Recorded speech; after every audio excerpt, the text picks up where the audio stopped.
Hi, everyone. Welcome to the Collector's Catacomb. It's episode number 31.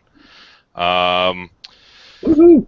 yeah, woohoo! We missed the 30. fact that we did episode 30, which was a milestone episode, and we should have made note of that last week, but, better late than never, I guess. So, thanks for everybody for joining us tonight, those who are watching live. We always appreciate our live viewers.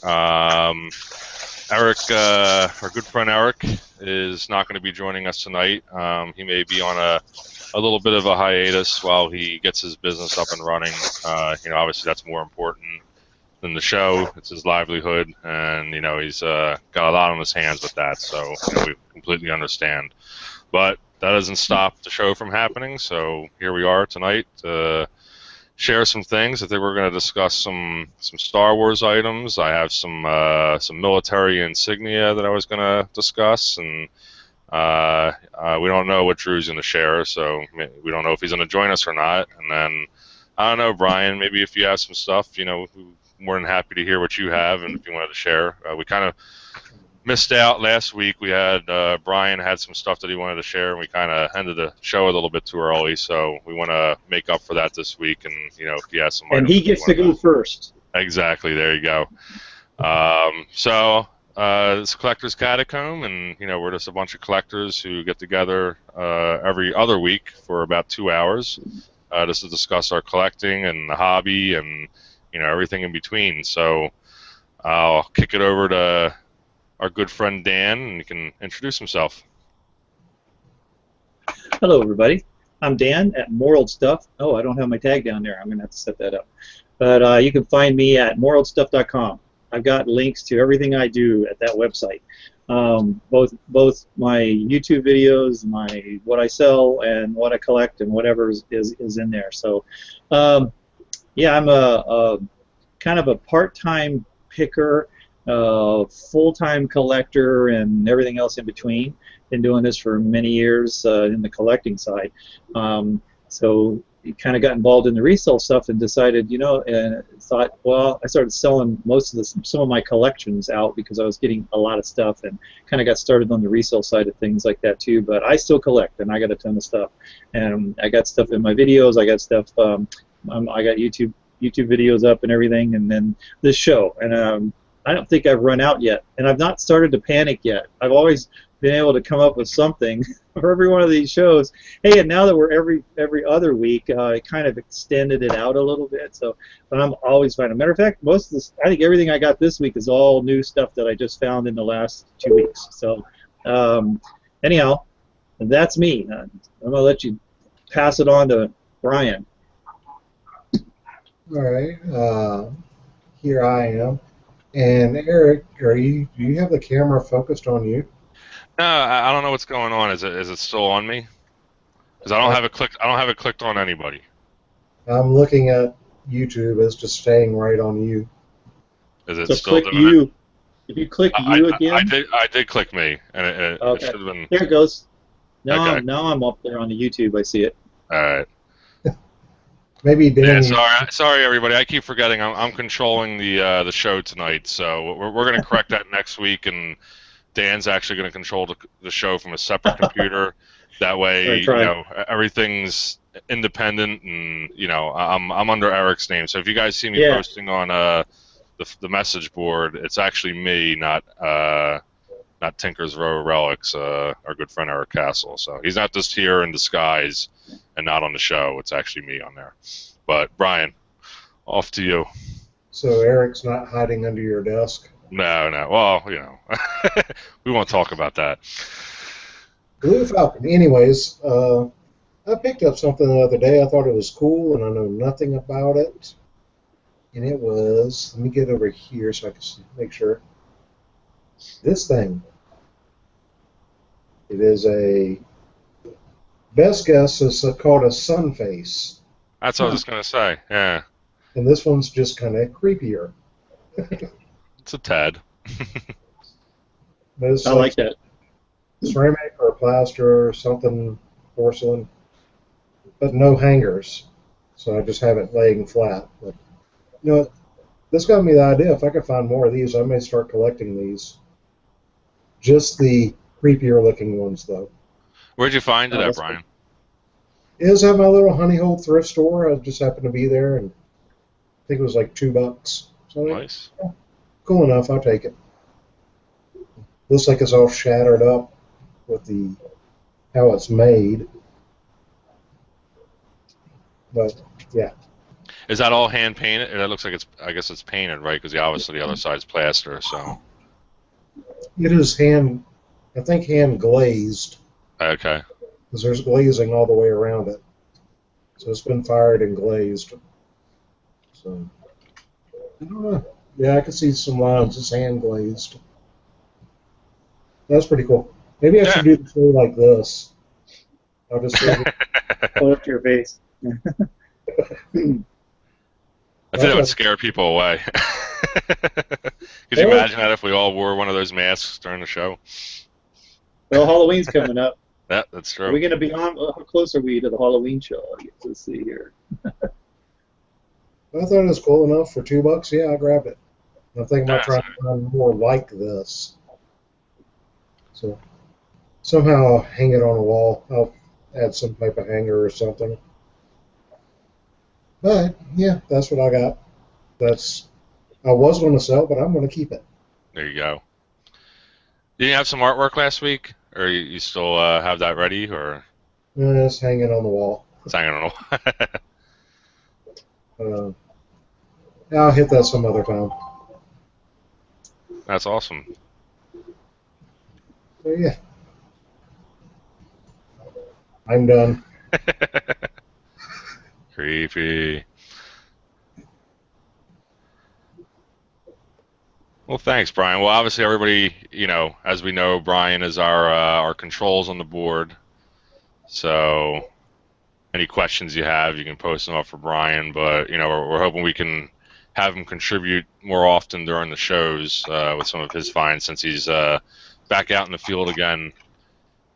Picking every so often. So it'll be cool to see what he's finding out and about. Or maybe I could come at you and control this from the county jail. Who knows? There you go. That's always a plus. You can kind of show us. We could do a scared straight. Scared Well, straight. that would be that would make for a really cool show. So you do your show and you bring in guest prisoners that collect stuff, right? Like so what can you what can you collect when you're in prison, right? So what kind of shivs you make, or what are the places you stash your drugs and your stuff? What kind of little hidey holes do you carve into? Well, within reason, because we know that sometimes orifices can be used to stash. Oh yeah, we don't want to see that collection. This is a semi-family show, so we. It would be it would make the show go viral, right? With you have prisoners on every week. That would be cool. They'd be in their orange jumpsuits and they're sitting there with Brian, guard behind him with a gun. Yeah, there you go. I've worked in prisons and jails, so I could tell you pretty much a lot of the hiding spots. And there you go. You know the ins and outs already. Get in there. But I think, we'll just skip on that. But this guy over here, Leroy, he collects teeth. There you go. This one. This guy needs teeth. Yeah, there you go. Yeah. Oh, that'd man. Be funny. And a good thing, if you don't want to smell the smoke in the bathroom, just rub some deodorant on toilet paper and light that on fire. There you go. So, you don't smell the smoke. Okay, that's all for my prison tips. There you go. Dan, do you want to take the next slot? Sure. You're more than welcome to. Yeah, I can trade off with you. I got a whole bunch of stuff here. Well, first, before I go, I'm going to show this, but I'm going to not tell you what it is. I didn't know what this was when I bought it, and that's why I buy it. I do that sometimes. I'll see stuff, and I'm looking, and you're like, I was at a really cool estate sale last weekend. The lady was a collector of antiques, not like super valuable, just really cool stuff that wasn't like high end, but there was some really old neat stuff there. And her dream was to open an antique store.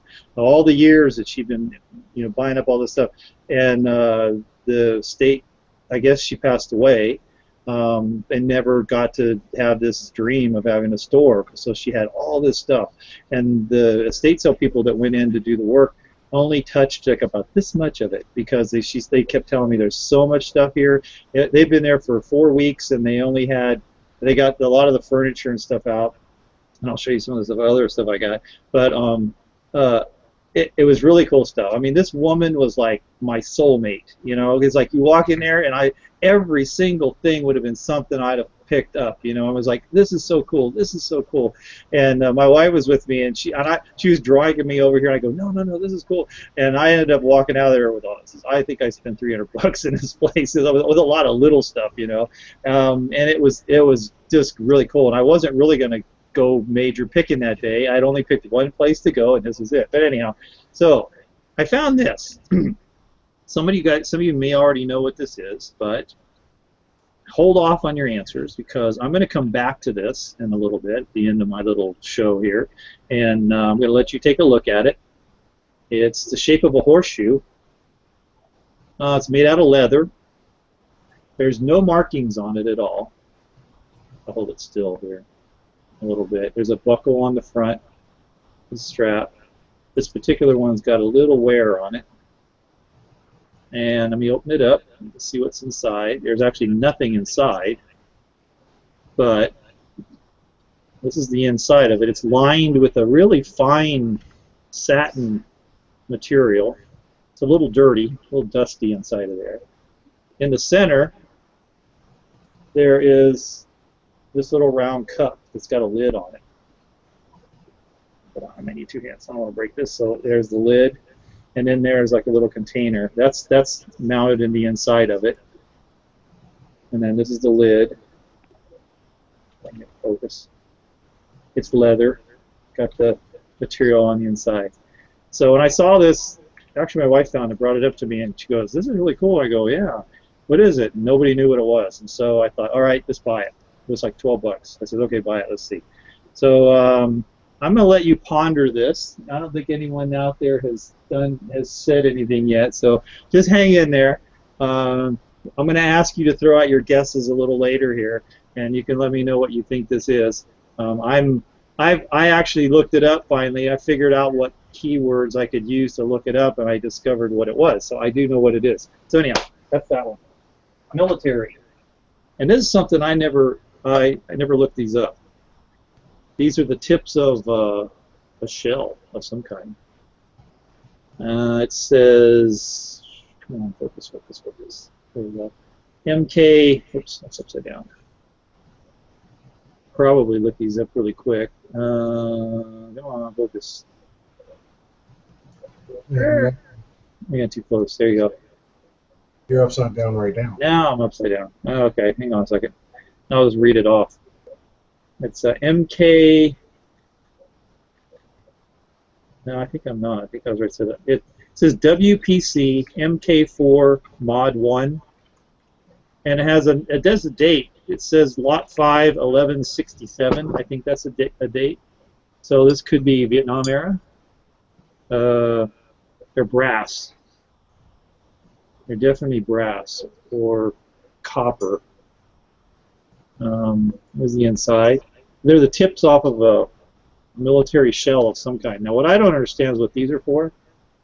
These little things around the edges. And Was then, that maybe or so it was the case that held the shell, right? That's what I'm guessing. I'm thinking it's a protective tip. Yeah. really? This screws on? It has a screw thing on here.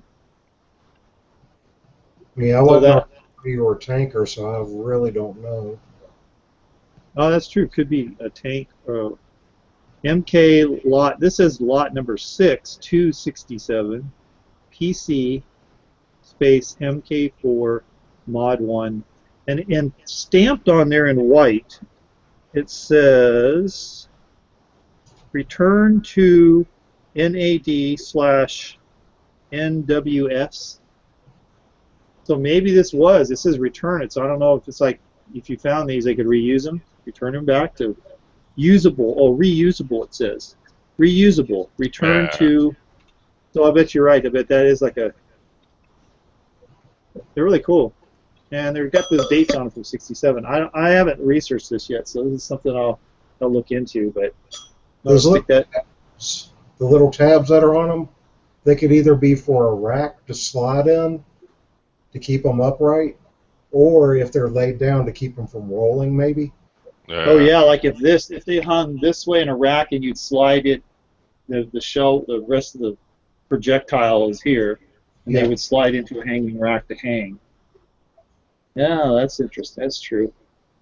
Or if you laid it down, if it's not far enough, it won't just roll around like a. Right, because if you lay it down, it's not going to roll. Well, what did you say? What did you say it was? A Mark IV? Mark IV, Mod 1, WPC Mark MK4, Mod 1, and then the next row it says NIV, Lot 5 and 1167. You said return to who? It says return, reusable, return to, oops, this is the blurry one. I'm going to get one I can read. Return to NAD, and then there's a slash, and it looks like NWS, NAD/NWS. So those are definitely military acronyms for something. Yeah. I don't know. Well, the Mark IV leads me to believe that it's. Well, no, that's not true. I was leaning towards British. Oh, really? Oh, it's possible. I'm just trying to find what the appearance. I mean, I guess I can't say that either. I mean, I'm not leaning towards Vietnam era either. I'm leaning towards earlier, like World War II. But oh, really? Well, if that number is not a date, because it says 1167, it might just be a serial number of some kind. You know.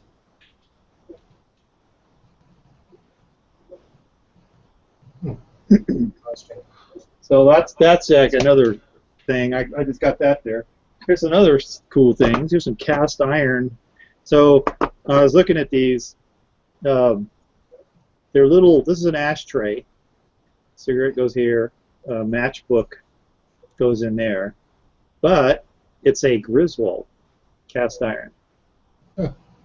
So it's like souvenir. You know, Griswold, maybe the salesman would give these out. It's like salesman samples, but, you know, back in the day, everybody and their mother smoked, so it was like, you know, this was the most popular thing in the house probably back then. So in the 40s and stuff, this is the logo from about the 40s for Griswold, so 30s and 40s. But I saw this right away, and I was like, yeah, this is sweet. So I oiled it up a little bit, had a little bit of rust on it, but I just cleaned it up a little bit. And then right there with all these three were together, this is another one. See, it's also too an ashtray. And it's a Wagner. Get to focus. Come on, focus.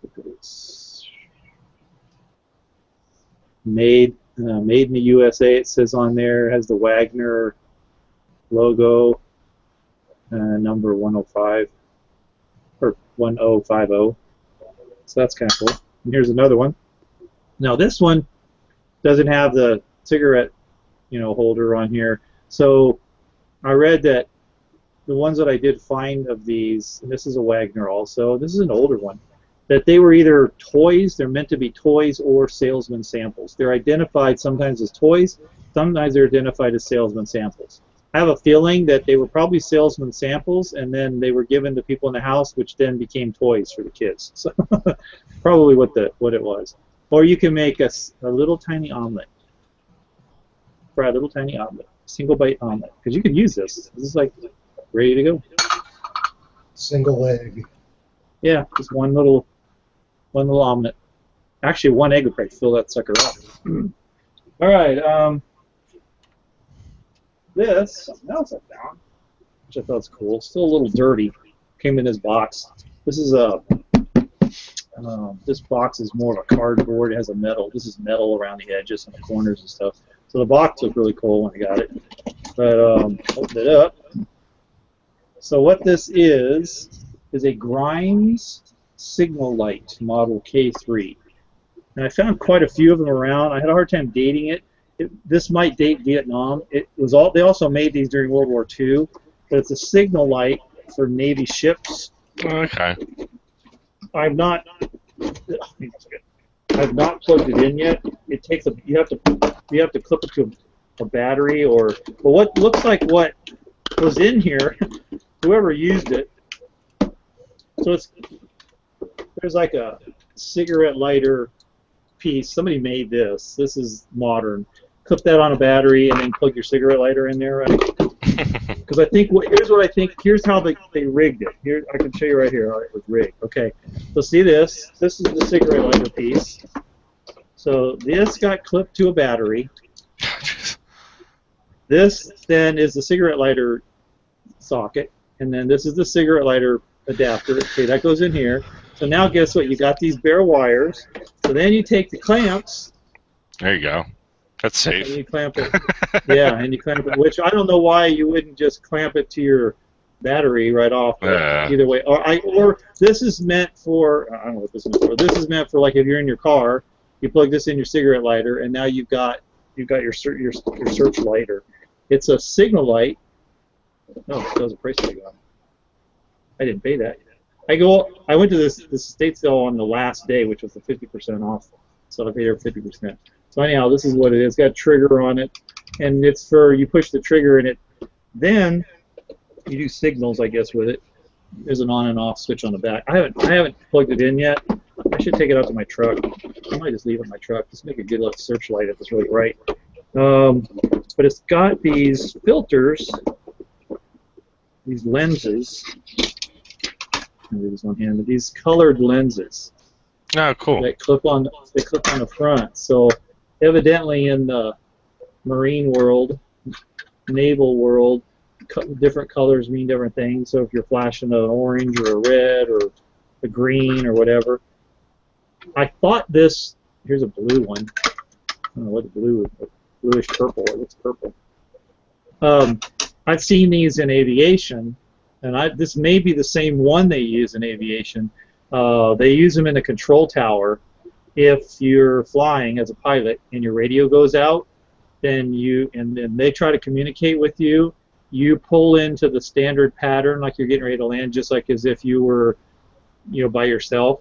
They clear everybody out of your way. They keep everybody, but then they'll signal you from the tower. You watch the tower, and you'll see you'll see a green. You'll see like a red or green, and there's like, gosh, I don't remember now. It's been such a long time since I actually did this once when I was flying. When I was flying as a pilot, I actually had to ferry an airplane from one town to this other city, and it didn't have a radio in it. It was on purpose, didn't have a radio, and I was taking it to the radio shop. So I was flying it to this other place where the radio shop was at with no radio. So I called the tower ahead and said, I'm coming in. I'm going to be there in about 20 minutes, whatever. I'm not going to have a radio. And they said, okay, watch for the lights.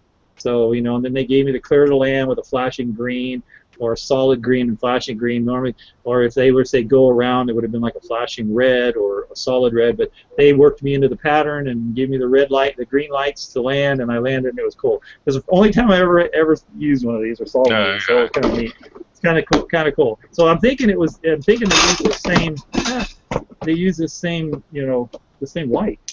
It could have been very easily used for the same thing because it doesn't specify on here whether it was for Navy or for boats or. But most of the people I've seen when I was researching this were showing it as used on boats. All right. Let's see.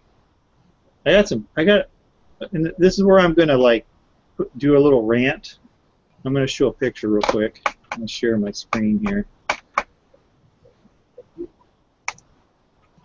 And let's do the entire screen. So we're going to go into Twilight Zone real quick. And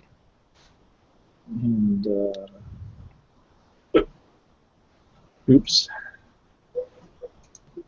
Wrong page. All right, here we go.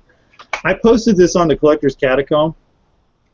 So, I've been buying Star Wars stuff, and I've been buying the new Star Wars stuff, and I was doing most of my purchasing online, and during the Force Friday sale and everything, I got online the night before and was able to find stuff. And I kept throughout the week, just kept going back to the Toys R Us, to the Hasbro site, to the Target site, to the Walmart sites, because I kept looking and refreshing and looking for if they got new stock. And some places that got some new stock, like Hasbro did. And all of a sudden, this was one of the most desirable of the Black Series, was Kylo Ren. And this is, he's sold out. This figure on all sizes sold out like right away. Everybody was grabbing this one up. So I couldn't get one. But I one night I was on the Hasbro toy site, and I was like, there they are. They had them. They had a bunch of them.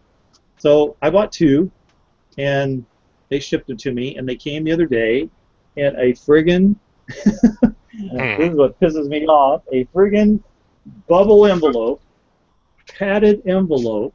Let me get out of here. And you see the damage that was done on that thing. So it came in a padded envelope. And am I still sharing? Am I off? You guys see me? It's you now. Yeah, you're no longer sharing. So anyhow, they shipped these things in a padded envelope, and they were like, this one got all ripped up.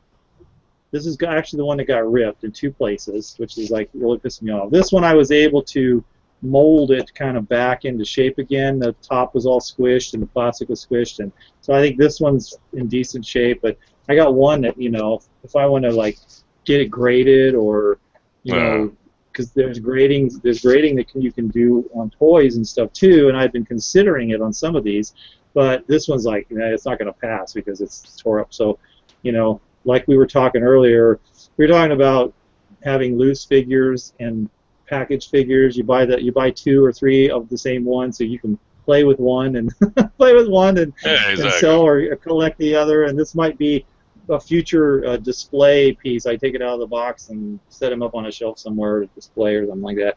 That's probably what's going to happen with this guy. But anyhow, that's my rant against Hasbro for shipping in a padded envelope and not putting stuff in a box. And I actually got another piece from them a week ago. It was just a single 3.5 inch, I don't know here, a single little 3.5 inch, 3 3/4 piece. And it was in a padded envelope, but it was okay. It survived not getting squished. So I don't know what these guys are thinking. They're the ones making and limiting the amount of these figures because they're trying to make them collectible, and yet they ship them in a squishable bag, a plastic bag, basically. And it came from shipping 101. You know. Yeah, and it came from Pennsylvania. Matter of fact, it came from your neck of the woods, Jonestown, Pennsylvania. Right close to you? I don't believe so. That must be their warehouse or something, Pennsylvania. Anyhow, Bert is asking, have you complained about it yet? No, I haven't. And well, I got the receipt thing in here says, you know, should you need to return an item, please call us. So I actually considered. I think I'm going to call them and just see what they'll do, because one, they don't have these anymore. So. Wait, is this the 6? Which one is it? Is it the It's not the 6-inch, right? It's the. Yes, it's the 6-inch Black Series 6-inch. Well, I'm seeing them on Toys R Us for $20. Are they available though? I don't think they're available. I've been looking Toys R Us and they're not available. I was just every one of their Force Awakens. They have all their. That's my other pet peeve. Target shows they're still pumping spam ads on Facebook pages and about, buy your Star Wars toys now, buy your Star Wars toys now, and you go there and there's none available. They haven't been any available for 3 weeks now. I mean, after 3 days they were sold out, but they're still advertising, come buy your Star Wars from us, come buy, and there's none available. Nobody has them anymore. So it's like guys. But yeah, it says in stock, $20 at Target. Toys R Us. No, Toys R Us. Toys R Us. Yeah. And it's let me go get some more. Because I was looking. It's limit 2 per customer. I was looking at Toys R Us because I bought my first big box of stuff the night I was on Toys R Us, and actually they did really good shipping. They had a nice big box and they did everything, but and they ran out. They didn't have them that night either. I couldn't get this guy from Toys R Us, so Yeah. I haven't been perusing all of the sites just recently enough, I guess, because I'm missing out on some of this. But my cool find. So I have to, on my way home from work. I didn't have all the pieces here. I go into a Walgreens. I don't know if you guys have them there. That's like a drugstore for us over there. I go into a Walgreens to go get something, and I see the toy counter, and I go, I always walk by the toy counters in all these stores. So I walk by there, and the way they stock their shelves is they just put stuff everywhere. There's no rhyme or reason how they put things, and so there's different things and different things that should be grouped together or not. They're all over the place. And I look down, and I'm like, oh my God, there's two Black Series sitting there. And not only is it two Black Series, but there is one other highly collectible, and it's hard. And these are selling for like $35 to $40 on eBay. Is this one? This is nice. the one with. This is the one with the BB-8 in it, and that's what makes it really special, because it's got the BB-8 in there, and it's got Ray. And this one went really fast too. It was off the shelves. So I walk in there and I look down and I see two Black Series. And I go, wow, I've got a Chewbacca already, so I got another one of him. And I see it and I look behind him and I go, oh my God, this is the one that's the hardest one to find. One of the hardest ones to find. And I walk right into a Walgreens, and these are the only two they had. So I bought these two, and then I picked up another. Actually, I bought two other 3 3/4 inch. They were the common ones, but it was all they had, so I just bought everything they had. I bought like 4 things off of them. That was kind of cool. Dan, they have them on. They have that one on Toys R Us too. I'm building up my cart right now. Yeah. Oh man, you're kidding me! I wonder when they got all stocked up again. They have. Well, you know what? It looks like they have all of the 6-inch Black Series on Toys R Us right now. I'm seeing. That is so weird, because they didn't have any for like 2 weeks. They have the Stormtrooper. I mean, it's saying in stock. I have them in my cart, and they're all saying in stock. I'll do a quick screen share just to. I'm lying. I'm gonna go shopping here. I might find my. There you go. Let's see. And it says in stock. That's so. it. Yeah, if you click on it, you got it in your shopping cart. Cool. Yeah. Oh, wow. I wonder when they got them. I haven't checked Toys R Us in a few days. Yeah. So I guess I better. I'm sure they'll sell out after this episode, or not. Yeah, we're gonna. It depends. hey, mail order. One thing I do have to say, Toys R Us. Hey, their shipping's great. I bought 2 boxes of stuff from them. Yeah. And they shipped great. Everything was in perfect condition when I got it. And the cool thing about Toys R Us. Let's see. So, the ones I got from Toys R Us didn't have this hanger tag glued to the box. Oh, really? So the ones I'm buying on the shelf, or I'm buying, that I bought actually from Hasbro, has the hanger tag in there. And let me see. These all have the hanger tag. See, the ones I bought on the shelf have the hanger tag, but the ones I got from Toys R Us didn't have the hanger tag on there. So I don't know if that makes it a little more desirable, because that's less of a headache to have that thing stuck on there. You can't fold it down in or anything either, because if you fold it down in, you can't close the lid. So so anyhow, all right. Well, I'm gonna probably be shopping. There you go. Yeah. shopping on Toys R Us right now. Let me show you. So one of my big finds, which well, first of all, you guys know I like clocks, and I love restoring clocks, or rescuing clocks. So I gotta get this out. So today I actually officially joined the National Association of National Association Watch and Clock Collectors. So I'm going to be attending some conferences and some training sessions and all that, and you have you have to be a member of that. And then they have some swap meets for clocks and parts and stuff like that. So I joined that. So I was looking at their code of conduct, because they have this code of conduct thing, and I was reading it. And let me just real quick. So I was looking at it, and one of the statements in the code of conduct says something like, I didn't have this ready real quick. Let me get this ready. Oh, it says, members shall support the collection and preservation of, oh, by the way, horological. Horology is the study of, or the study of clocks, is horology. Okay. Nice. Unlike what you might think it is, all right? It might be the study of something else. But anyhow, so the preservation of horological items and knowledge. It goes, so not engaged in activities that encourage the loss of these to posterity. So in other words, I am mandated by being a member of this club to buy as many clocks as I am as I can to preserve them for the future. I sent this to my wife. She didn't agree, but anyhow. I thought it was going to be ammunition to give me license to go buy more clocks. But anyhow, let me show you what I got. Every collector's club should have a, that is like part that of their charter. Yeah. You must buy as much of everything. Do everything in your power to collect and save, because it's going to be better for the future. I got a clock that I bought from Walmart. You want to buy it? Hey, what's it look like? I have done that. I've gotten some of the ones you think are really cheap and look cheap or whatever. And now I stay away from quartz clocks, but I have gotten a couple because I buy them because some people take the old cases and faces and they'll stick a quartz movement in it, and I'll buy the quartz clock just to have the box and the case that it was in, because I'll take the quartz out and put a real movement in there and stuff. But let me show you.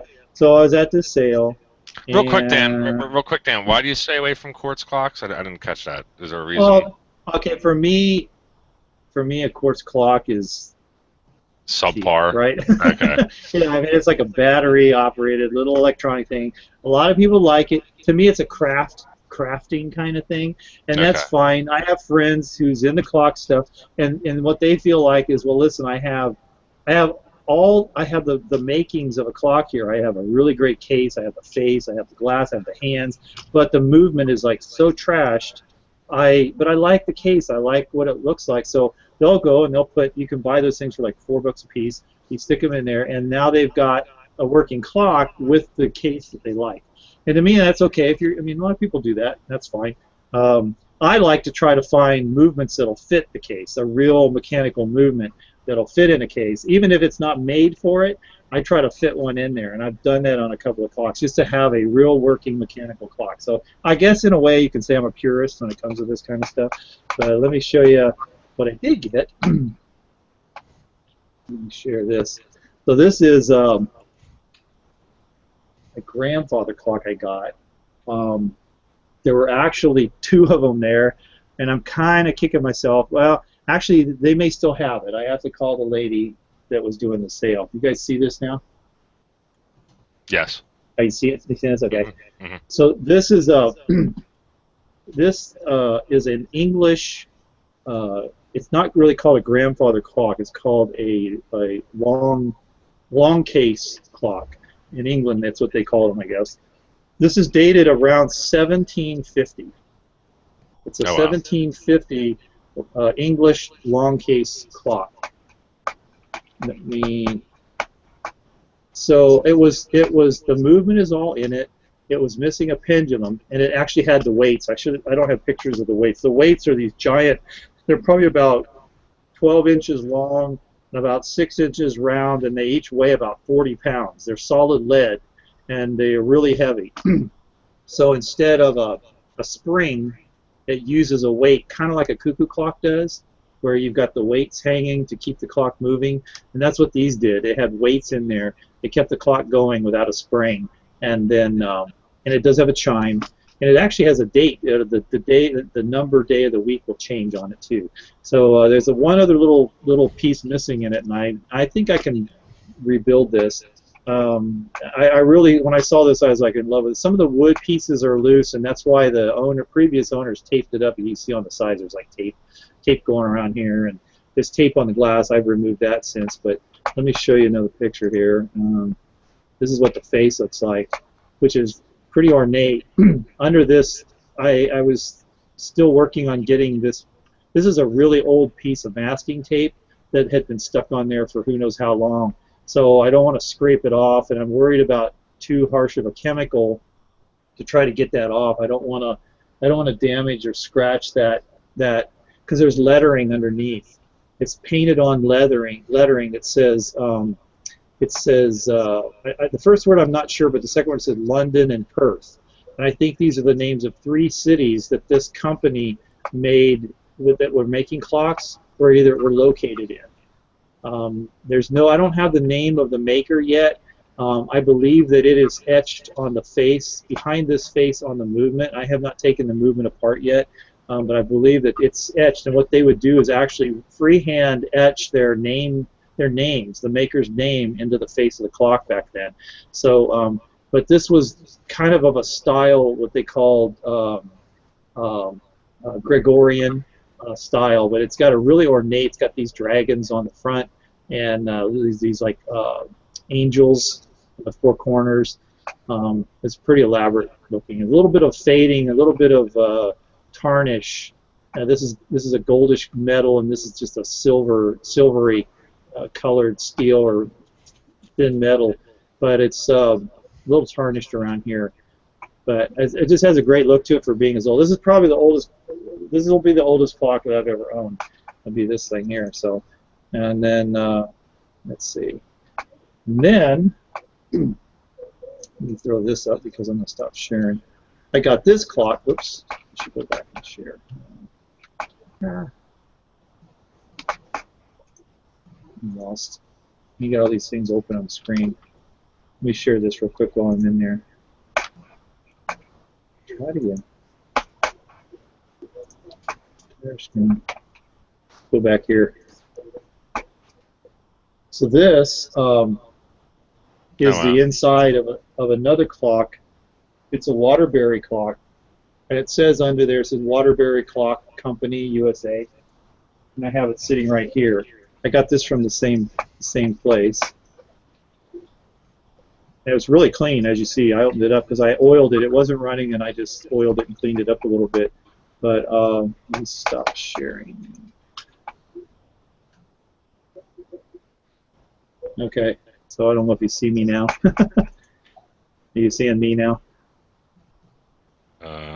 Yes. Yep. This is metal. This is cast iron. This whole thing is cast iron. It's really heavy. But it's a cast iron clock. I got it working, and it's got a patent date on the back of 1898 to 1901, and this is March 15th, 1898, January 20. So you know the latest date on here is 1901. So this was a Waterbury clock from roughly around 1901-ish or whatever.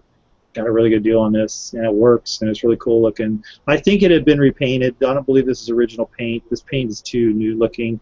Kind of wish it wasn't. I would have loved to have it just with its original patina look, whatever, even if it was, you know, chip paint or whatever.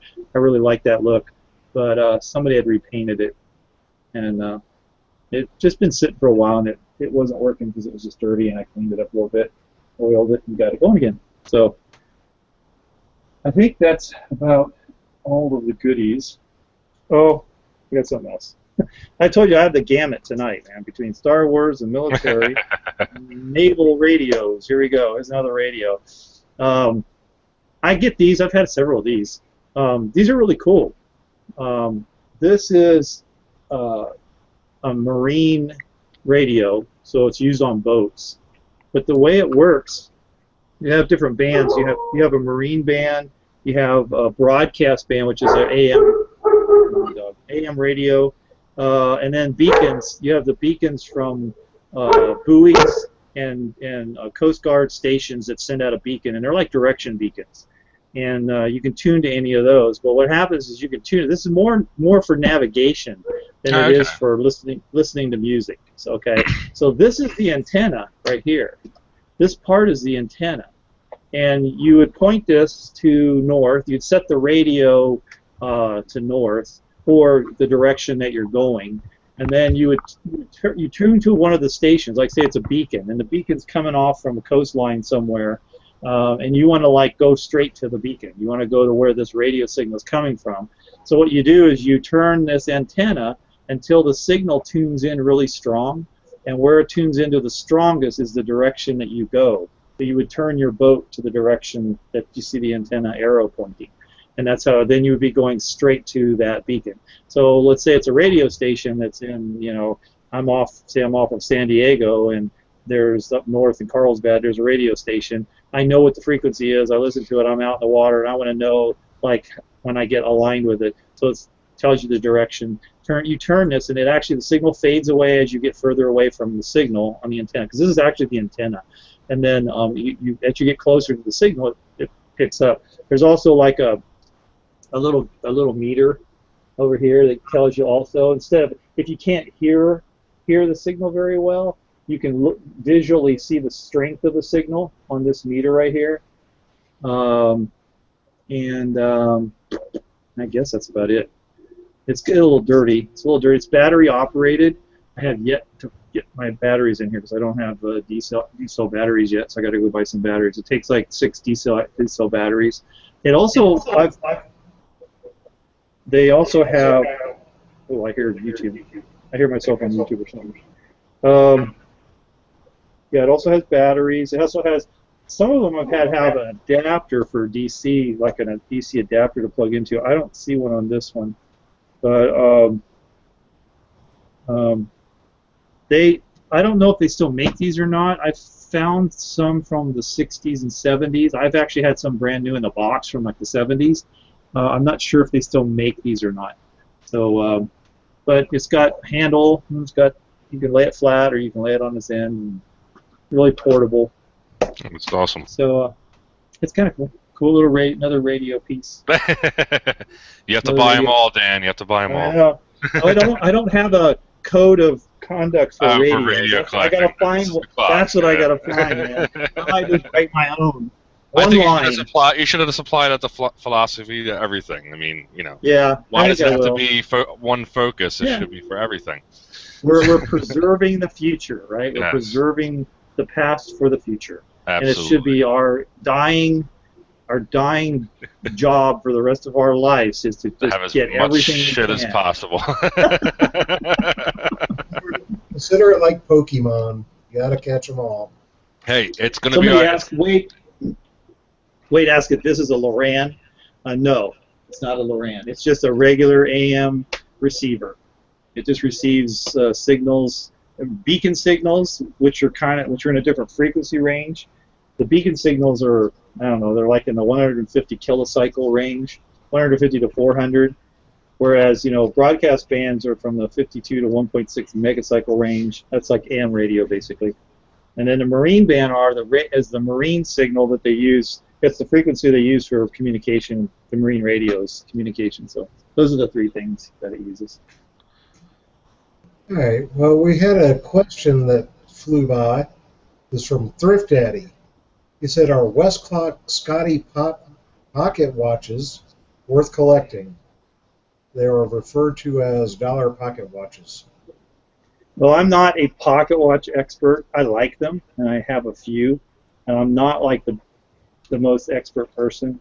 I don't know. I have some really. I found some in the day. They were very inexpensive watch, like you said, $1. They would probably only cost $1 in the day. But I think it really depends on, you know, how well it works, what it looks like. If they're very decorative, a lot of them aren't very decorative, and that's kind of what most people like in the collecting stuff. So as far as values go, I don't know, because I'm not like an expert in value. I would have to go and research them. I'm looking at values. I'm not seeing any above really $50 tops. You know, that's kind of what I'm seeing on eBay. But they look like a cool. There's different variations, so it would be cool just to collect for the, you know, because they're inexpensive and you can find them. You know, I've seen these at, you know, like we're saying, dollar. You know, in like dollar bins. You know, not going for $1, but something similar. So it'd be cool to have that little niche market of collecting those, and because they're relatively inexpensive. You could probably get them for cheaper than what they're selling for on eBay, and kind of get a whole collection going of different variations. So for that, and for me, the deal is just like I do with clocks. Most of the clocks I buy are not working because I can get them cheap because they're not working, and then I've learned to fix them. So now I put some value. I don't count my time or expense. To me, it's like I brought this thing back to life, but I put value back into it because now it's working. So because my wife's on me about doing pocket watches because she likes pocket watches too, and we find pocket watches all the time that are broken. They aren't working. They're really beautiful watches, but they're just not working. So I don't know if you've ever taken one to a clock repair or watch repair guy, but you're probably going to pay $300 or $400 to have one repaired. It's like it doesn't matter how much it's worth. They're still going to charge you $300 or $400. They'll tell you, well, you know what? It's not going to be worth you to pay me this much for this watch. And so I would like to learn someday. I'm reluctant because pocket watches. The parts are so dang small. I'm having a hard time seeing clock parts, let alone you got to get those big lenses on your glasses that you can look down in there, and it's like oof. And it needs a whole set of tools too, a whole another set of tools. I've already just about got my tool parts all put together for clocks. Now I got to go into a whole nother set of tools and parts for watches. I was like, I don't know if I want to get started with that. I don't have enough time. Maybe when I retire and have more time, I play with it. Yeah. Well, it seems like it seems like there's a resurgence of people wearing watches now. We were so focused on carrying cell phones, but I'm seeing a lot more people who are actually wearing watches and even pocket watches too. So, and that kind of was where I was going with that. Is I wonder how many watch repair shops. I mean, I'm assuming most jewelers probably could do that, but I wonder if that's the reason for it being so expensive. One, because it's such a small area that you're dealing in, but two, is it also because there's very few people who are actually repairing pocket watches nowadays? Well, I can only relate to what clocks, because a lot of the people that I associate with through this club I'm a member of, a lot of them repair. They don't have businesses, but they're good enough to have a business because they're super experienced. And a lot of times people will come to them to repair a clock or whatever, and they'll charge them. They'll charge them a minor fee, honestly minor. Sometimes it's like $80. One guy I know, he charges a minimum of $80 to fix your clock, and plus parts if you have to buy parts. That's cheap. I mean, I've taken clocks, antique clocks that I've had before I knew how to do this. I've taken them and have had to pay a minimum of $150 to $200 just to have them, just to have them take it. Because what you're doing, the only way you can really fix a clock is to fix it all. You don't just go in and oil it and say, okay, it's working. You need to take the whole thing apart, completely apart. Every piece comes out of it. You ultrasonic clean it. You put it. You polish the pivots. You put new bushings in it if it looks like they're bad. I mean, it's a complete overhaul. And that's the only way to really guarantee that it's just going to work again, is to go through the whole thing, and that takes time, and that's what you're paying for. You're paying for somebody to spend 20 hours on a clock, and if that's your living, so that's why it's expensive. It's really expensive. And there's a lot of clock shops. I've got had four in my neighborhood. It's within decent driving distance, and now there's only two. Two of them actually closed their shops up just this year, and so it's like learning how to do this. It was like, well, that's just kind of another value. It's like, yeah, it's something I like. I do resale. I sell most of my clocks in my antique booth.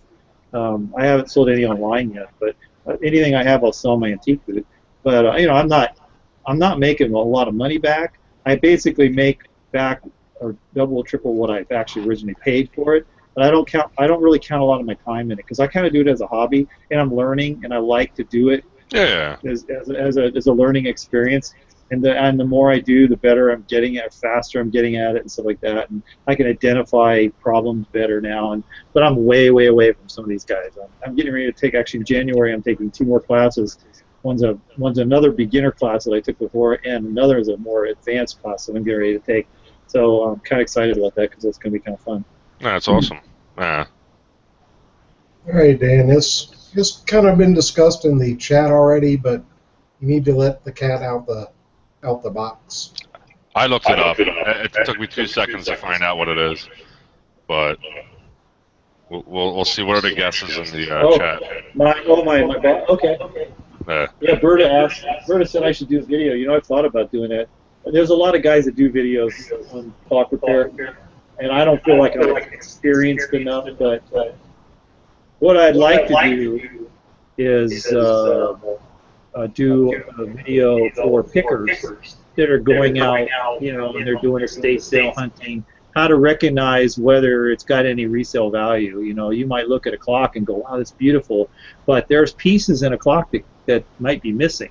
And if you don't know how to identify the pieces, you don't want to buy that clock unless you're going to be paying somebody to fix it, or you can fix it yourself. So that's something I thought about doing. The video of. So okay. What I do with this? Oh, here it is.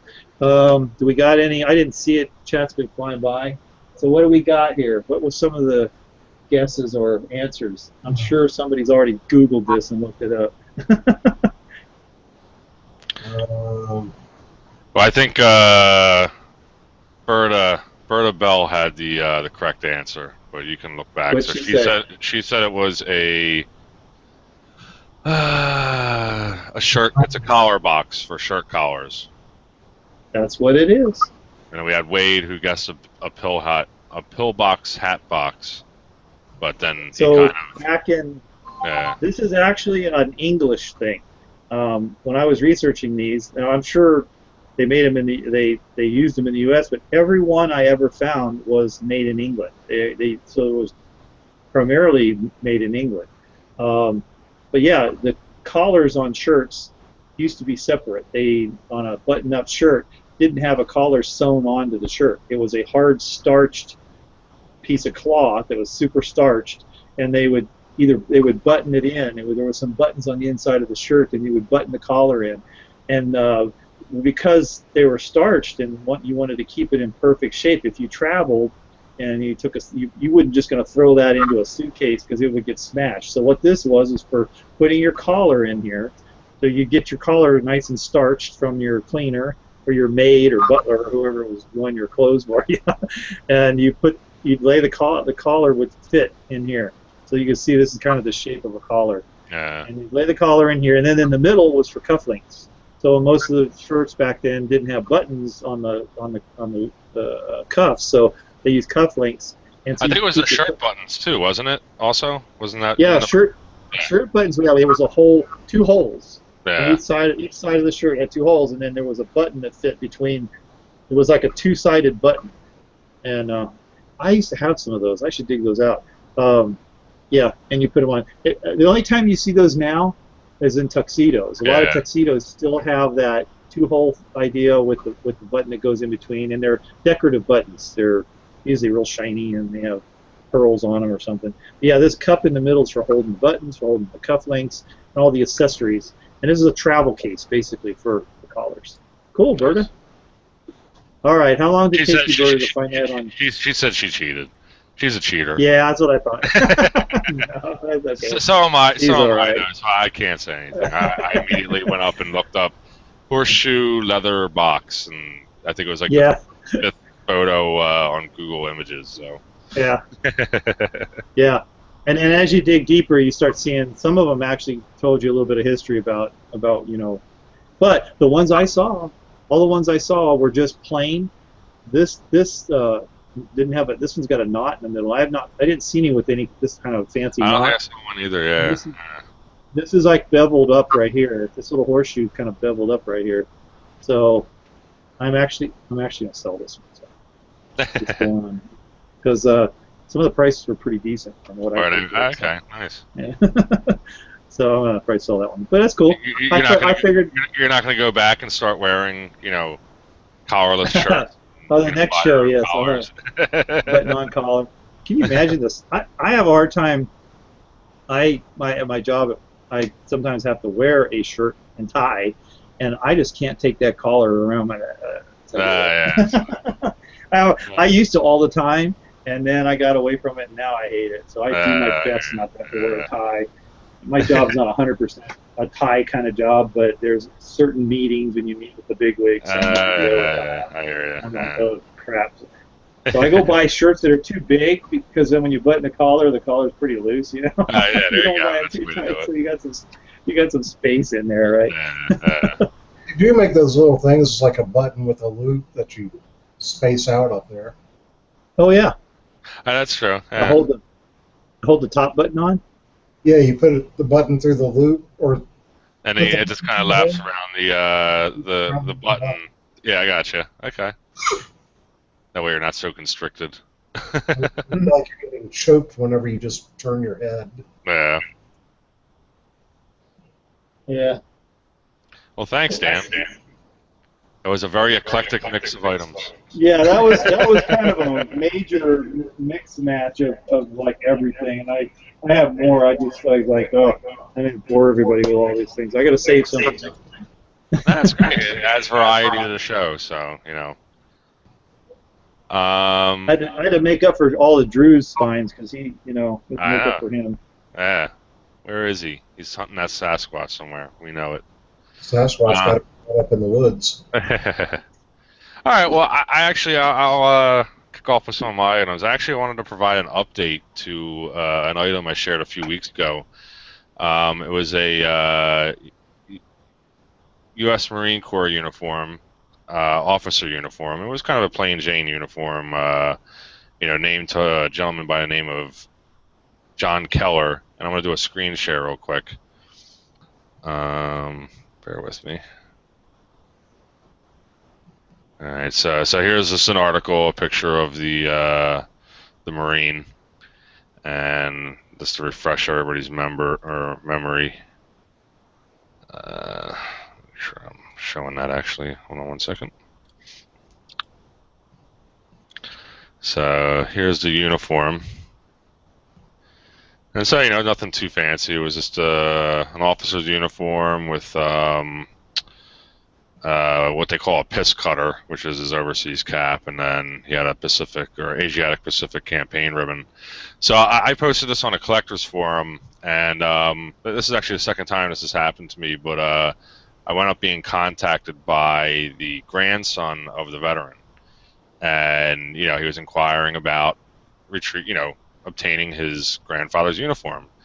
And, it's always kind of a slippery slope. You don't want to just give it to somebody and then find it up on eBay the next week, because they think it has value. And, so, I worked out a deal with them. It was pretty even for both of us. He was very willing to recoup my costs, which I appreciated. And I was very willing to give it back to him because it really belongs with the family. So, I got to talking to him, and he was actually surprised because he learned, I actually passed on some information that he wasn't aware of. He learned that his grandfather served during World War II, whereas he thought he served during Korea. So it was kind of information that he wasn't even aware of, and it wasn't until I provided my research on that collector's forum that he found out about that. Cool. So he didn't have anything from his grandfather's service, with the exception of the casket flag that was used at his burial, and he died well after his service. But apparently the family really didn't care too much about the uniform enough to save it, which is how it left the possession of the family. So I sent it back to him last week. He was very happy to receive it, and he was very kind enough to send me a photo, and that's this photo right here, and here's the uniform with the casket flag. So it was nice for it to be returned back to the grandson, somebody who's going to appreciate it, way more than I would, obviously. And, it's just a nice thing to do. It's one of those happy endings we like to see. Everybody's happy in the end, and, it's back with the family. Hopefully it stays with them and is passed down for generations to come. So I just thought I'd share that. It's always, nice to see that. I'm sure some of the other people on here, with the exception of maybe Dan, I know you collect some military items, but for the most part, usually the things we find don't have any, name attributed to it for the most part. Right. So, you don't have somebody, a family member, asking you if I can have it back. you know. But so it's always a good thing. You know, I've heard of some horror stories where, you know, people have returned items to family members and only to find them for sale, you know, a week later on eBay, and you know, the person gave the items back to them, and they were very valuable items, and they gave them back to them, didn't expect anything from them, and then now the family's trying to sell it, and that's kind of it's crummy. It's crummy. It's a shame that happens. So that's why I kind of always tread lightly, but you know, we were both on the same page with this, and you know, it worked out for worked out for both of us. So, so I just thought I'd provide an update for that. So what I wanted to share tonight, and this is kind of more of a share / tutorial type thing. So one of the things that I didn't like collecting, but always seemed to accumulate a few of them, was shoulder sleeve insignia. So World War II shoulder sleeve insignia. So, you know, every now and then you'd buy some stuff, and then they would just be grouped in, and I always kind of looked at it like, what am I going to do with this? And then, so one day I was in an antique shop, and I walk into, and there's this huge glass display case, and it's just filled with shoulder sleeve insignia, all World War II, and apparently it was a father and son who had decided they were going to make what's called a patch blanket, and it's, you know, pretty much what you think it is. It's a blanket, and then they sew the patches onto the blanket, and they're big during World War II. You know, you see a lot of them, but they never got around to actually making it. So they had some really nice insignia in there, and the place that was, you know, that they put it on consignment with the shop, and they were selling them for 3 patches for $10, which was, you know, a steal. If you can find World War II patches for under $5 a piece for, you know, the fairly common ones, that's a good price.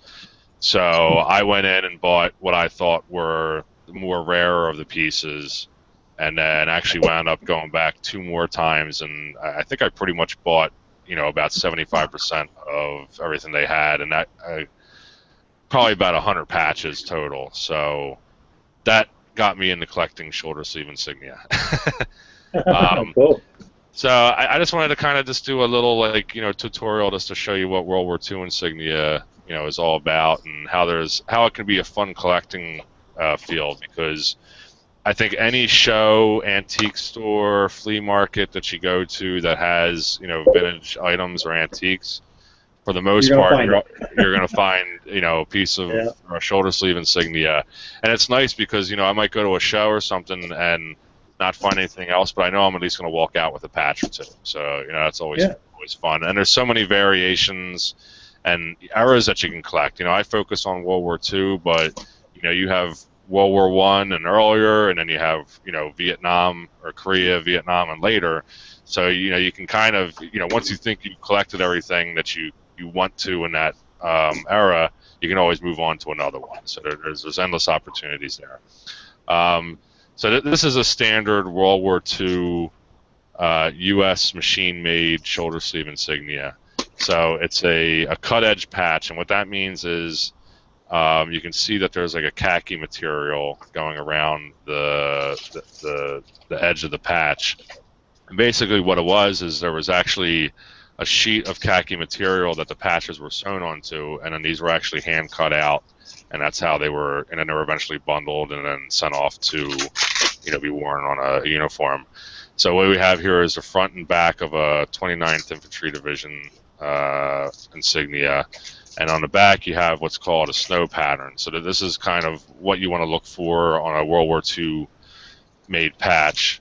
You want it to be, you know, all cotton material for the most part, with white return threads on the back, and then, you know, the cut edge around the going around the patch. So this is just a standard World War II. And what I'm going to show you is some kind of variations and you know, different even theater-made patches that are from other countries. So this is a 5th Armored Division patch, and again, it's a khaki cut edge machine embroidered patch. But on the back, what we have is a different return thread color. So this is what's known as a greenback. And these are more collectible because the theory is that the green used in the return thread, or the green dye, became valuable in other areas, such as for uniforms and things like that. So usually, if you find a green back patch with that green return thread on the back, it's a wartime made piece and not post-war, and it's usually indicative of something that was made early in the war as well. And then they eventually did away with the different colored backs and went with just a white. So here's another example of a different return thread used on a black. So this is what would be called a black back. And again, it's whatever. So these were all made on what were called shiffer machines. And so the return threads could be any color that they were using at the time that they wanted to. So you can find different color backs. You can find black, pink, green. There's even different shades of green. It all depends on what thread they decide to use. But that's again, just kind of talking about the different variations, how you can find them. But this is a U.S. made patch for the U.S. Army. So if you were looking, if you were like, I always come upon these, and I didn't know that with the green. I'm still kind of new to the patches. I've got tons of patches, and most of them I just buy online. But I bought some from estate sales and stuff. So let's just say you're out looking, and you come upon a pile, and without looking even at what the insignia is, if you see the green back stitching on there, you should probably just get them if they're a decent price. Absolutely, yeah. I would say anything that's a greenback, you're in pretty, and it really depends. I mean, you'll see the greenbacks, commanding more in most instances.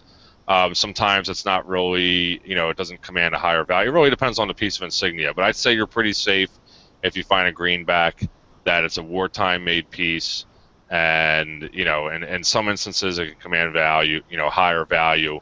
I mean, and it can range. It could be a typical patch. I'll give you an example: the 101st Airborne Division. So a standard 101st Airborne World War II made patch can go for anywhere between, let's say, $50 to $100, depending on the type, which I'll get into later. Now a greenback, now you're talking $250, depending on the condition and everything. Wow.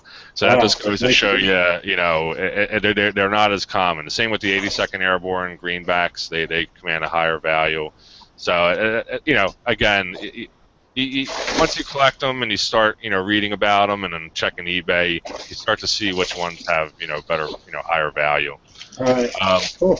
So this is a 4th Infantry Division, and this is cool because it was a larger patch. So you can see on the reverse here that they're sewn together, and that was so it could be sewed on the uniform. But this is what's called the large variant. Later on, they adapted it and actually cut it down so that it's just the size that you see on the left, and that's how the patch was issued. But the earlier versions were larger, and then the GI would fold them so that it could be sewn on the uniform, and that's how it would be worn on the uniform. You can see the middle one was actually still has threads from when it was sewn on the uniform. So this is a World War I patch, or even an interwar period, so between World War I and World War II, and you can see the construction is much different. It's got a wool backing, and then it's machine embroidered on the wool. So just a lot different looking. And I kind of threw this in just to show you, how the difference between World War II and World War I, or even that interwar period. Is that backing, the brown on that? Is that felt? Yeah, it's like a felt or a wool. Yeah, exactly. Okay. Yeah. Because I've gotten some patches that were made out of felt, and my research is saying that those are older, or they're made like in theater somewhere in whatever country they're in. And that's something that kind of puts value too, is where were they made actually? And yeah, I'll get into that in a second. Yeah, because there's actually U.S. made, and here's an example of a felt patch that's U.S. made. Yeah, there you go. So this is I have some Army Air Force felt too. Yeah.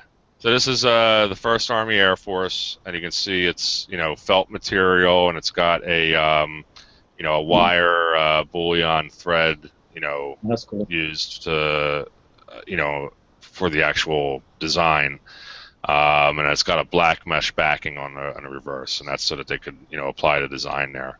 So this is a U.S. made patch, and here's another one, also the first, and it's another variation of the 1st Army Air Force. Again, it's the felt backing material, with the cheesecloth backing, and then this is embroidered with cotton thread. So again, just to show you two different variations of the same exact patch, but this is a U.S. made patch. Now the one that you're probably talking about is I know the 8th Army Air Force. They have a felt back that is a British made patch, which I'm going to show later when I get to the theater made patches. So yes, that can be a good indicator of it being a theater made patch.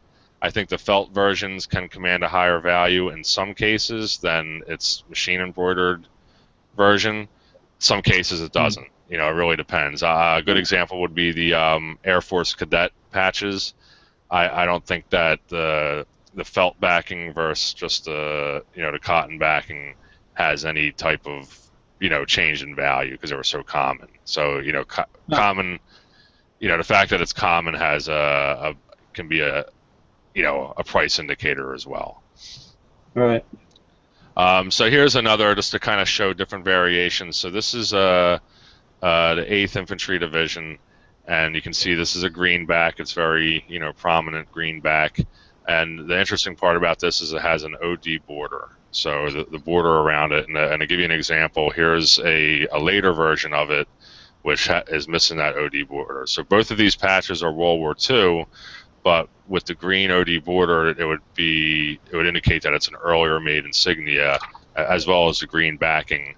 Whereas this would be a later later World War II made insignia, or even post-war, because obviously they still use the same design. They actually continue to make cut-edge patches in the Vietnam, but sometimes the thread that was used was non-cotton thread, so they used a rayon, and that's how you can distinguish World War II versus later made patches by the material that was used to construct them.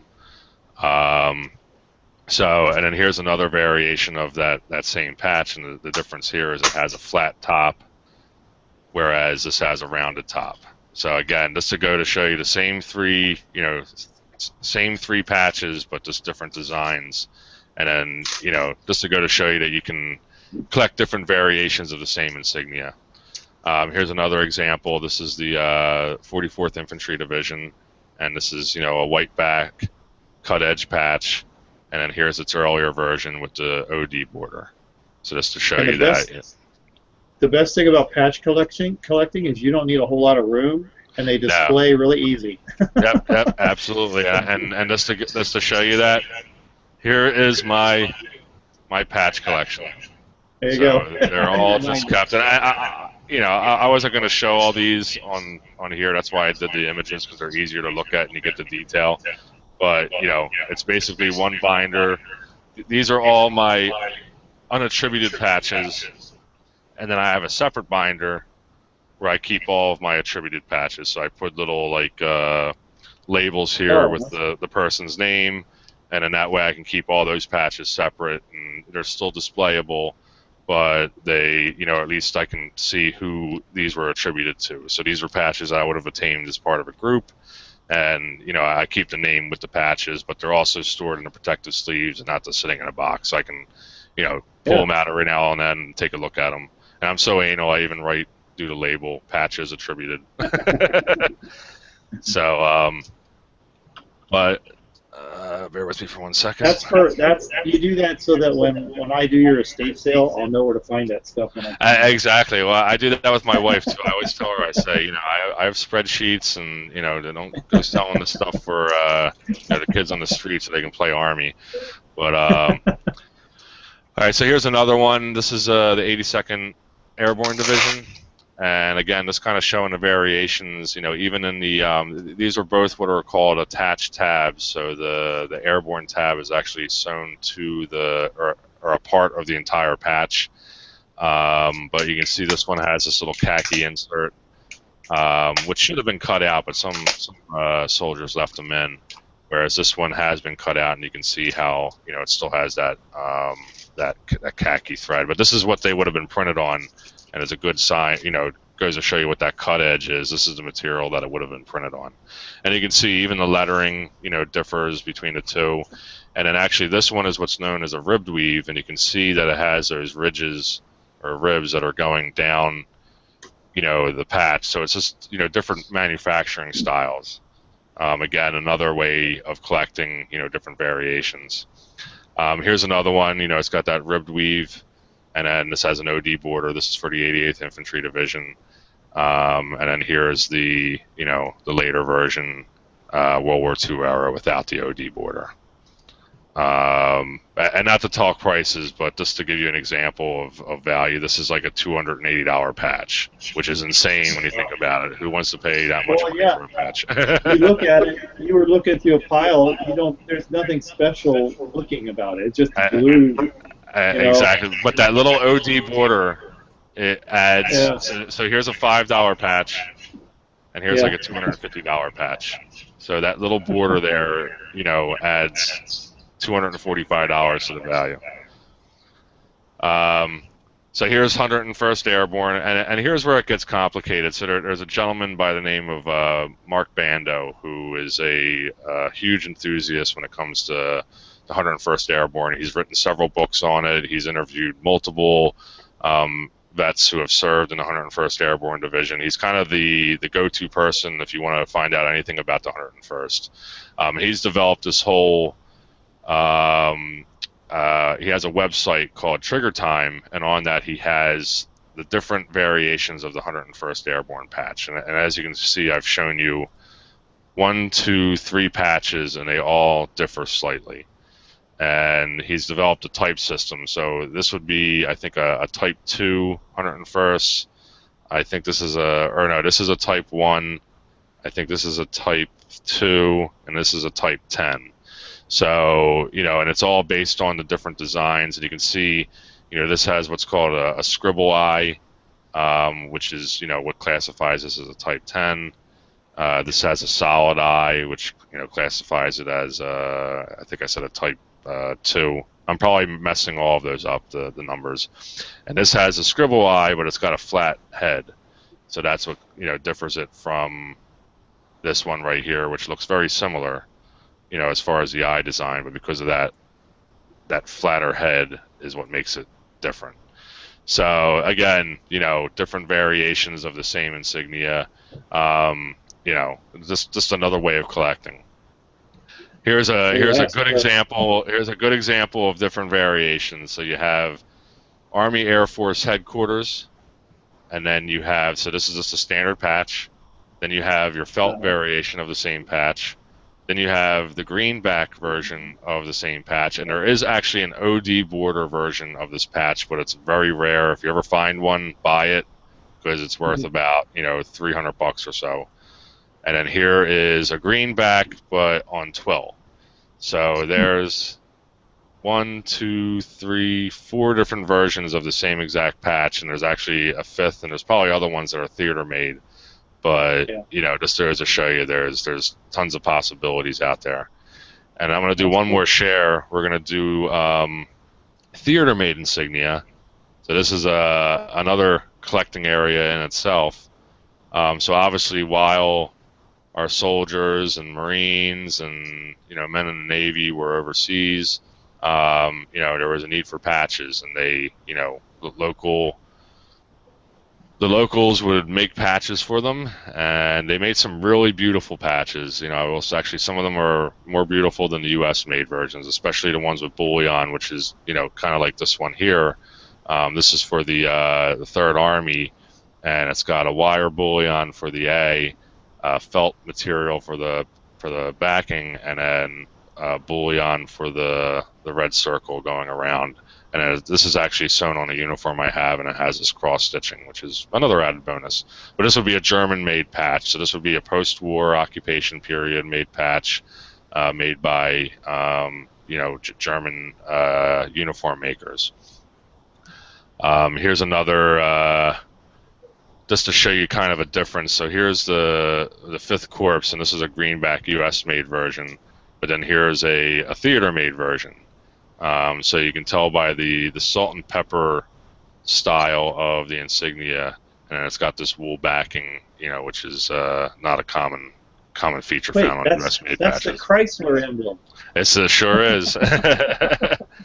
And here's another of the same patch, and this one's also German-made. It's got that salt and pepper backing, and on the front, which is a way you can kind of decipher German-made insignia. Here's a good indicator of this is also German-made. This is for the 7th Army, and you can see that salt and pepper, in the front of the patch and on the reverse of it. This kind of shows it a lot better than the previous patches. So here's what we were talking about earlier. So this is what's called a 8th Army Air Force stubby insignia. So it's called a stubby wing because it's got these short wings, whereas the US-made version has these longer wings. But you can see the construction differs from the two. So this would be a British-made insignia, and it's got a felt backing and then embroidered on felt. And it looks like they did some hand embroidery too here, just to do the little pieces in between. So here's this is a Italian-made 15th Army Air Force, and this is a silk backing with all bullion embroidery work going around it. Again, very beautiful made patches, especially in the Italian theater. They really did it up very nicely. I always see a lot of Navy patches with bullion. More Navy patches with bullion than. And those were U.S. made actually. The bullion was big in on U.S. made Navy rates. Absolutely. That's where it was probably most prominently used on U.S. patches or U.S. made patches on pre-World War II, World War II, and then post-World War II Navy ratings. So yeah, absolutely. I got a couple I'm going to have to show you. One of these days I'll find them. I had a couple I haven't looked at in a long time. Yeah, dig them out for sure. So this is a little bit later. I just kind of threw this in. So this is Vietnam. This is a 15th River Assault Squadron Vietnamese-made patch, and you can see that it has. It definitely looks a little. It's very nicely made patch, but you can tell it's got like a primitive look to it. It's definitely not. It doesn't look like any of the U.S. made patches that I've shown, even though it's Vietnam era. Here's another one, another Vietnamese made patch. And you can see it's kind of got that really cool looking panther there with the green eyes, and this would have been for Army Air Force, 35th. Was it I can't remember what the SPS is. So here's that 88th patch that I showed earlier, but this is a German-made, post-war German-made patch, and you can see it's got a different backing on it than other German-made patches that we've seen. Usually, if you see this backing on a patch, it's a German-made patch, and again, we got that salt and pepper, embroidery on the front, real tight embroidery. Here's another one. This is also the 88th, but there were a different variation of it. And I'm pretty sure this is either German or Italian made. I haven't really figured out what country or manufacturer this is. And this is one I've shown before. So this is a British-made airborne patch, and you can see it differs entirely from the other 101st airborne patches that I showed earlier. But this is from the grouping that Charles Waller grouping that I shared actually on my first episode. It looks like he just hand sewed that on himself. It does. It does. Yeah. Exactly. Beautiful patch though. Rare as hen's teeth too. So this is Australian made. So this is for Army Air Force Far East, and this is an Australian made patch. And again, it kind of almost looks like a corduroy material, and then you have that different backing than what we've seen on the other patches. And this is for China, Burma, India. So this would have been made in India. And again, we have that bullion work at the top here. And some of them you'll actually find for this specific patch, where they actually have full metal pieces for the sun and star, rather than the bullion embroidered pieces. And that patch design, the China, Burma, Indian patch design, no matter how it's made, always seems to be really collectible. It always seems to me the most collectible. When I actually have one, it's not a real old one. I've been trying to find more of these, but the prices are really high on those, no matter what the condition or style or age. Well, they're just really well done, well made patches. That's why. I mean, theater made patches are, for the most part, especially World War II ones, for the most part, always command a premium over, the U.S. made variants. But you can see this. Look at how. I mean, this is a common patch. Actually, this is very common. If you look on eBay, there's probably 20 or 30 of them listed up there. But it's just very well made. I mean, I would want to wear this if I had the choice between the U.S. made version and this. And you can see they had these snaps on the back of it so that you could, so that I guess the female piece would be attached to the uniform, and then the male remained on the patch. And that way, when you laundered it, you could take the patch off and not have to worry about getting ruined in the laundry. Yeah. So here's another. This is a German-made consulary patch, and you can see that salt and pepper, and then we have that backing that we were talking about on the other German-made pieces. And then here's a British-made patches. So this is for the ETO, or European Theater of Operations Advanced Base patch, and this is British-made. And again, or not again, but actually the British-made patches typically have this black backing that we're seeing here. And then, it's obviously got a felt material embroidered on felt.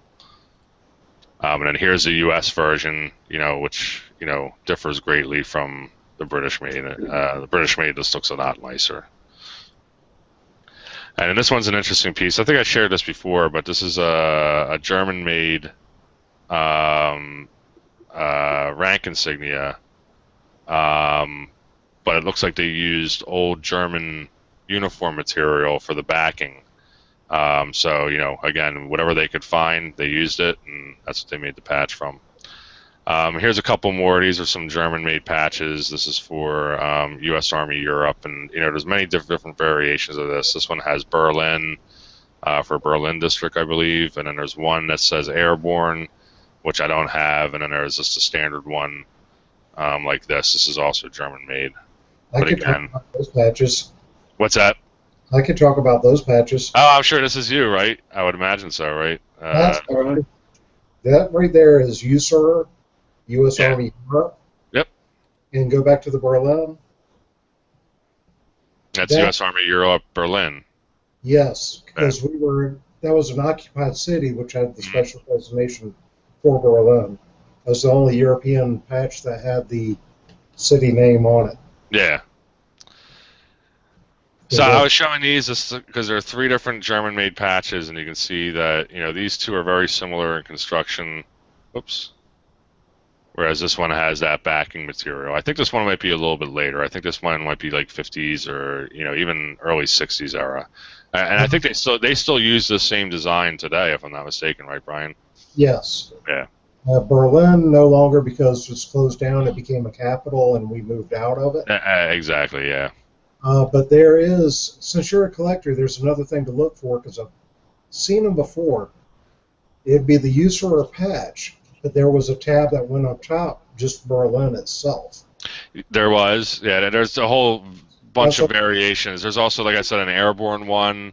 Yeah, there's multiple variations of that patch. I mean, that's with any patch. Actually, a lot of the patches that I showed later on in the 50s and 60s became airborne units. So sometimes they have their own airborne tab that goes above them, and that applies to a lot of patches that are out there. There's a special one too. It's got the USAR patch. Mm-hmm. I think it's got the smaller Berlin. And then it's got almost like a Ranger ribbon. Yeah. Okay. It's the old 287th Horse Platoon. The 287th Military Police Unit was in Berlin also. As a matter of fact, they lived in the barracks right behind us. But long ago, they had a horse platoon. And those guys who were assigned to the horse platoon had that special setup. Yeah, okay.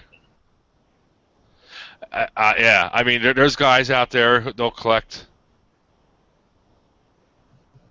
the patch, and then they have to pick up every different variation of the tabs or rockers that would have been worn with the patch, because there's so many variations of it. And that's, again, getting back to my original, it's a fun little collecting field because you can do it relatively inexpensively, yeah, there's endless opportunities as far as what you can collect, and between the variations. Even World War II insignia.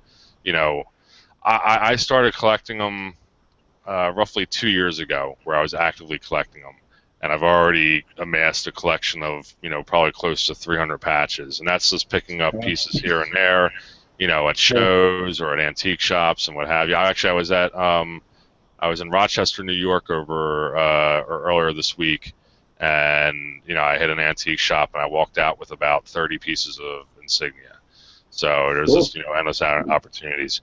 Just real quick though, I wanted to show you what more modern made patches look like, and this is probably more of what Brian would have worn, or Erik. So this is what's called a marrow edge patch, and it has a more rounded edge, and this is for the 10th Mountain Division, and there's actually usually a tab that goes above here that says Mountain. Yeah. That's also does it have like a glue back? Yeah, so it would have like a glue back, and it has what's called a pigtail, which is this little piece that's hanging there, and that's an indicator of a post World War II made patch. You started seeing these probably in later in Vietnam. So if you're out there and you're looking, and obviously it's a subdued version. So we started using subdued versions of patches in Vietnam, and then continue to use them today. But we didn't see too many of those during World War II. It was more of a Vietnam era adoption. And then the pigtails obviously, shows that it's a later version. And then, like you said, here's again that glue backing that you're talking about, and it's kind of hard to see in the picture, but it's kind of to it if you see it. Yeah. Here's a cavalry patch. And again, it's got that marrowed edge. This is probably Vietnam or later, I'm guessing. Probably later than Vietnam. I'm thinking 80s or even 80s or 90s possibly. For the people who are watching, not every Army patch has a colored version. Yeah. I was in the 81st. I was in a reserve unit that was under the 81st ARCOM. And excuse the language, but we called it a pussy patch. It has a cat on it, a wildcat. Okay. I'm not going to go into the whole story of where that came from. I do remember where it did, but that was actually honored. They didn't lose their colors, but the color remained OD'd, subdued. Yep. In That's honor like the 92nd Infantry Division. Yeah. They had an OD colored patch. Very similar to the Same patch, but put a black wildcat on it. Exactly, same exact one. So this has always been an OD. This is a World War II patch right here, but it's always been that OD color. There's quite a few World War II patches that have always had that OD, and like you said, the pussy patch would be one of those. We called it that. And I want to share this because I just found it on eBay to show you what I was talking about with that. Oh crap! Hold on. Need to move it to a new window. Well, crap. I have to go into a new window. Go ahead. I'm gonna. No, that's all I have actually. I just wanted to share that. Kind of give a little information on what to look for in World War II patches and later. I'm by no means an expert. I've read tons of reference books, which I would highly recommend anybody getting into any field of collecting, to pick up as many reference books as you can. And I spent a lot of time on collectors forums, just kind of studying designs and things like that. But I'm still a newbie when it comes to it. I still get fooled every now and then. But as long as you're not, spending $300-400 or your paycheck on a single patch, then you should be in pretty good shape. You can it's find, tough. Yeah, you can find it's tough patches. to buy Star Wars and patches at the same time. Well, yeah, exactly. Yeah. You can find patches out there for under $5. I think every gun show or military show they have. Most dealers are going to have a box and it's going to say $1 or $2 or $3 or $5 patches. And there's always that diamond in the rough. You can dig through it, and you can find that. I've done it, gone in there, thinking, I'm not going to find anything, and then, you pull out that one piece that either you've been looking for or is, a sought-after item. So, So that's just fun. Yeah, it's fun. It doesn't take up a lot of space, and you can do it relatively inexpensively too. So, and you learn something, because after you buy it, you go on and you kind of read about the division or the regiment or whatever, and you kind of learn a little, take a little history home with you too at the same time. So. Here you go. This is the patch I was talking about. The There you go. Berlin one. Yeah. You see how it's got the smaller Berlin to fit inside of that ribbon. Yep. And that's the special platoon. It's a special patch for them. Yeah. So. That's awesome. Yeah, cool.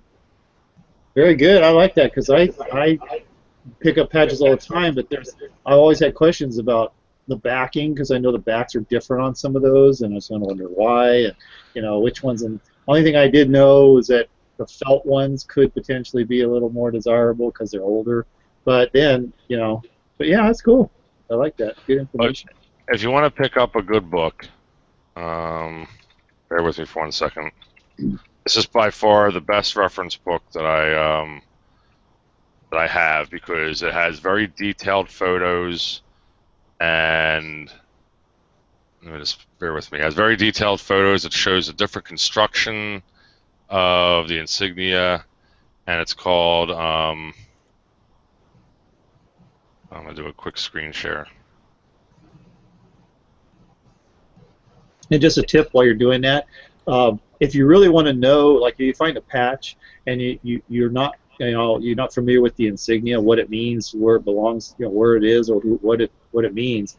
A quick little trick is you take a picture of it, and then you drop it into the Google image search. Yep. And chances are really good you're going to hit it right on because the lines are really defined. It's not going to mix it up with other things. It should find an example somewhere out on the internet of that patch where you can, find out who it belonged to or find out, what it represents. Yeah, absolutely.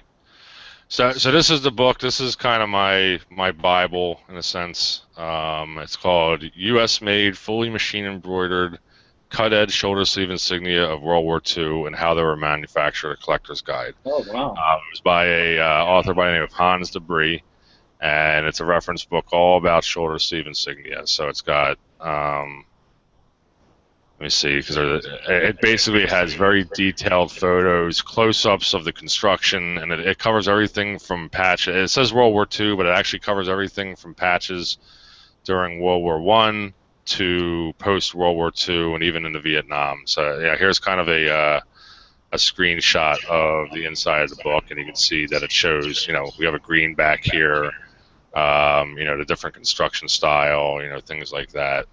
But a great reference book, well worth the money if you're going to get into collecting World War II shoulder sleeve insignia. Can you imagine that guy's collection to be able to put together a book with every I'm sure he's got a great collection. I know that he contributed with a lot of people on a lot of collectors on U.S. Militaria forum, and a lot of people on there. He contributed their insignia for the book so that he could. Have examples, but yeah, I imagine he probably has a significant collection as well. So, some nice, really nice patches being shown in there. But yeah, I actually ran across a guy's collection of. This guy was selling boxes and boxes and boxes of tobacco box labels. They were like mint condition. I mean, there were thousands, and some of them were matted. They were on a matting and in plastic sleeves, and the guy wanted to sell them. He wanted a little too much than what I was looking to pay for them. But the reason why he had them is they belonged to his father, and his father wrote a book about cigar box labels. So he had accumulated like thousands of these to represent the different times, from different countries, different types of printing on the cigar box labels and all that stuff. So then he finished his book, and he didn't want the labels anymore. So he was selling all the labels. That's awesome. Did you wind up getting it? You wound up getting any? I did. I got some of them. I got a couple that were aviation related. Oh, cool. I got a couple that were gold embossed, and they were small. Some of them were pretty small. For resale purposes, I couldn't get his prices down to where it would be because I'm looking them up while I'm standing there, and I'm seeing them sell for almost the same. So I ended up buying like 5 or 6 of them, and he gave me a break on 5 or 6 of them. I kept some and I sold some. I made some money on them, but it wasn't huge. So I was Yeah. kind of waiting that if I ever go back and they're still sitting there, I'll say, listen, I'll make you a deal. Really, give me a deal on it. I'll buy them all for this money, just get them. Because some of them were like, some of them were selling for like $150 a piece. Really? The Wow. bigger ones, and the best part about them, they were all matted and in plastic sleeves. You didn't have to do anything. They were ready to be sold. You could have gone to a swap meet, laid them all out on a table, and they were ready to go. Yeah, exactly. It was cool, but his prices were a little too high. Yeah. I think he had a little emotional attachment because they belonged to his father. So. I'm sure. Yeah, absolutely. Yeah. All right, cool. Thanks. That was really cool. I like that. Yeah. Hopefully somebody learned something from it, and if you're out there and you see something, even if you don't have an interest, at least now you know, and you know kind of what to look for, and maybe if you're looking to resell, maybe you'll luck out and find some patches and be able to make some money off of them, or maybe you'll be like me and think that you would never collect them, and then all of a sudden you're amassing a huge collection of them. Well, not huge by any means, because I've seen other people with patch collections and they have binders and binders and binders, but I'm still a newbie when it comes to it. I took some of mine because I had so many of duplicates and stuff. And I came upon a box of hats, just regular baseball caps that were really nice. That were I like they're made out of denim, and I ended up sewing patches on some of those hats and selling the hats and with patches on and everything. Okay, nice. I kept a couple for myself, and it was actually pretty easy to do. So. Yeah. All right. Well, I think we've kind of reached the end of the show here. I just wanted to put it out. I put it up on the Facebook page when I posted a link. We're definitely looking for other collectors out there that want to come on the show and share their collection. Even if it's not your whole collection, even if you have one or two items that you want to discuss, or whatever the case may be, we're always looking for guest panelists. And we always have a standing offer. From a few weeks back, if you want to post photos of your collection, if you're kind of camera shy and you don't want to come on the show, but you want to post some photos on the Facebook page, please do, and we'll share it on the show, obviously. If you're going to send us photos too, send us photos and come on with just the audio part and talk about your pictures. We'll put them up. You talk about them, tell us about your history, what you do, what you collect, and we're good for that too. Yep, absolutely. So again, another show in the books, and thank you everybody who viewed live online. Thank you, Dan and Brian, for participating in the show. And we'll see everybody in 2 weeks. All righty. Thank you. Guys. Have a good one.